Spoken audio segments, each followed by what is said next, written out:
Kia ora and welcome to another episode of Project Giddy-Up. Yes, that wonderful, amazing project where we're turning a rather average Mustang into hopefully something really cool that we like to be seen around town doing bad laps on Queen Street and maybe down the middle of Hamilton, and then we'll go all the way to Wellington and it's too cold in Invercargill, but you know what I mean. We want to look cool. It started off as a white machine.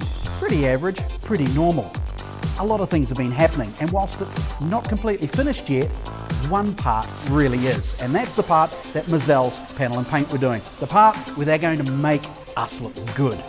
Because really, the drivers of this thing, like Angus Fogg, are not that good looking. You need something to sparkle. Well, the outside now is.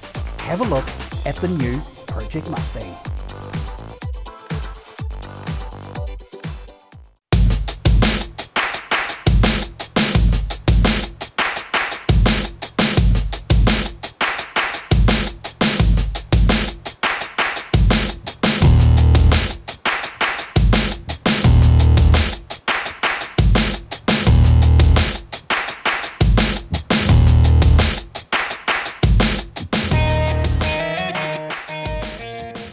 And so here's the man that created all the magic. Steve Neuer, Moselle's Panel and Paint, made a lot of work, but it does look glorious. We won't give away the colour, it's a secret squirrel. Yep. But it's looking fantastic. Yeah, well, I can't really take the credit for doing all the work either, just quietly.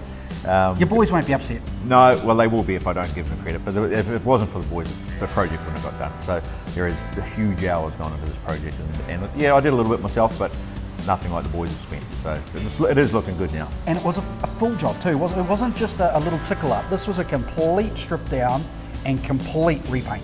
Absolutely, yeah, engine out, engine base painted, doors off, doors painted inside out, boots inside out, everything. Yeah, it's not for the faint-hearted. No, it's a big job, and one of the special things I've noticed is the pinstripes. They're not just decals. No, well, as much as we would have liked to put decals on, that would have saved us a lot of time, but to bury the stripes into the clear, so it's just a solid black, but we've put them on over the base coat and then clear coated over the top, and then colour sanded, wet sanded back and polished them out. So you can't actually feel the stripes. Normally you can feel a little ridge if it was decals, but these are buried. So hours of work gone into that. Yeah, you can tell because it looks absolutely phenomenal. When it came to all the work like the fitment, because you had that, remember originally we had the bonnet in the earlier episode, the bonnet, the spoilers, the side skirts, all sorts of stuff didn't really fit. Was there much cutting and manipulation required, or just little bits but lots of time? Oh, little bits and lots of time. The side skirts weren't long enough. So we've had to trim the guards back a little bit because we couldn't, it's too much a job to cut the fiberglass and try to make all that fit. So we've manipulated, we'll call it manipulated the guards to make them fit and to modify them so they don't fall off. That's the biggest thing. The fiberglass panels didn't have any mounting points to mount to the car, so we've had to create that as well. So hopefully, when Foggy takes it around the track, there ain't parts flying off behind him. So we'll wait and see on that one. Well, what we've got to do is make sure he's by himself.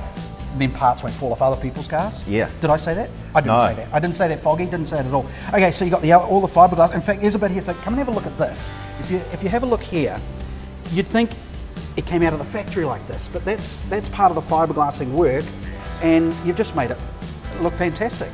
Yeah. Well, to be fair, these two pieces here, they actually fitted not bad. Okay. So these are a composite plastic, right? Rather than just fiberglass. Oh, even more high tech. Yeah. So it would have been nice if everything was out of this composite plastic. It would have fitted a lot nicer. Okay. But basically, we haven't done too much of these other than putting in the vents here. But that's how it came, and that's how it's going to fit.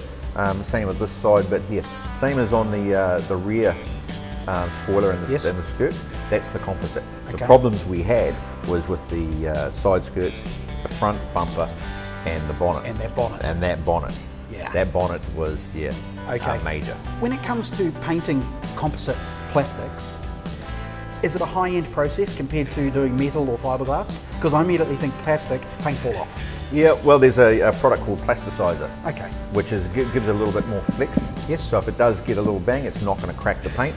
So that's the key to painting plastic is the proper prep work and using the proper materials. And funnily enough, well, it's PPG product and they've got the best plasticizers on the market. So hopefully we're all good to go. See, and that's exactly why it was brought to Moselle Panel and Paint. The boys have done a stellar job here. They have worked their fingers to the bone. to make it look as good as it does. And yet there's still so much more to be done on this car.